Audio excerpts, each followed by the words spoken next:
美国民主党籍的总统候选人拜登小儿子的电邮门丑闻又有最新的进度了。现在呢，是由乌克兰的议员出面爆料，表示有第二台与杭特有关的笔电现在出来咯，而且这个笔电里面呢还有很多的资料，就是涉及拜登家族的贪污证据。而目前这第二台的笔电已经转交给乌克兰的执法单位，而拜登呢在拉票的时候也被记者问到了这一件事情啊，拜登呢只淡淡的表示我没有任何的回应。不过呢，就有白宫的前官员表示了，这美国中央情报局也就是 CIA 之前呢在2010年以及2012年，在这个中国的情报网被破解，有超过30名 CIA 的特工被中国方面给逮捕以及处决。他暗示就是拜登泄露特工的名单给中共当局。因此现在呢，有越来越多对于拜登不利的丑闻传出来了，似乎也立刻影响到了民调数字。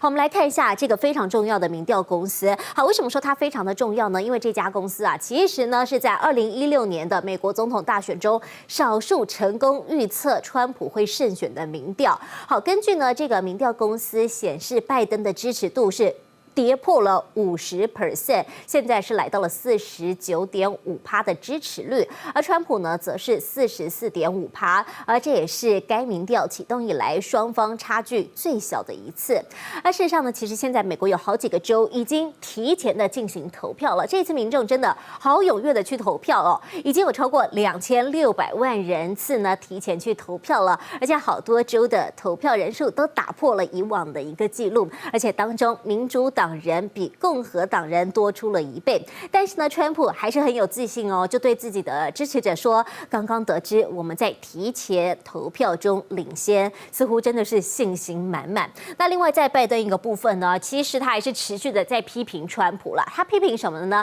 还是猛攻疫情这一块，就是说这个川普在疫情的部分实在是做得很差。不过呢，他似乎是躲在家里面开炮。不过我们来看到，不管怎么样，拜登也要走出家里喽，因为美国总统大选第3场，同时也是最后一场的辩论会，即将在美东22号晚间的9点，也就是台湾时间23号的上午9点钟举行。不仅是川普和拜登到底要如何过招，让人很关心之外，这次就连主持人也是焦点。好，这个主持人除了长得漂亮之外呢，其实啊，他也背景被调出来了。为什么呢？因为这个主持人似乎跟民主党的关系比较好哦。那另外跟民主党好的还有谁呢？我们带您看到是好莱坞的大明星们了，大多呢都表态支持拜登。先前公开表明立场的，包含了像是唱歌的马丹娜、演电影的巨石强森，还包含了像是泰勒斯以及女神卡卡。现在就连复仇者联盟的大明星，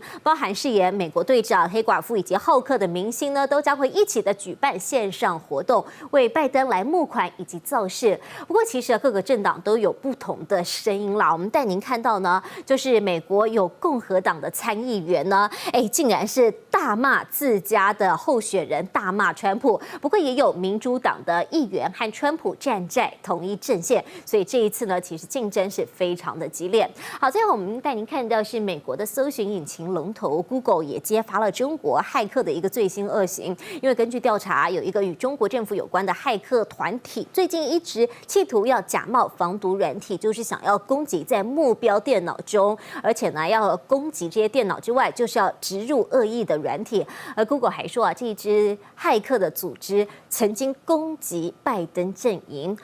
我们就可以发现啊，每一次总统大选呢，似乎大家都很关心，就是跟社群网络之间的一个关系。那这一次为了避免影响选举的结果，所以2大的社群平台目前现在也都动起来了。其实现在呢，删除了220万个试图妨碍美国总统大选的一个广告。不过同样被删除的还有这个了，就是川普防疫顾问，他竟然在 Twitter 上面表示戴口罩没用，结果这个没有科学根据的 po 文立刻是被遭到封锁以及删除啊！因为防疫期间明明每个人都是要戴上口罩的啊。不管怎么样，我们来看一下目前现在刚刚是提到了这一次影响美国总统大选的，除了民调之外，除了这个社群平台之外，我们再来看一下比较有趣的，就是特殊指标了。了。好，这个非常有趣哦，是美国宾州有一家饼干店，为了因应大选呢，所以都会推出2款饼干，在2款的饼干上面都会写出不同候选人的名字。而这一家饼干店很厉害哦，因为过去3届的总统选举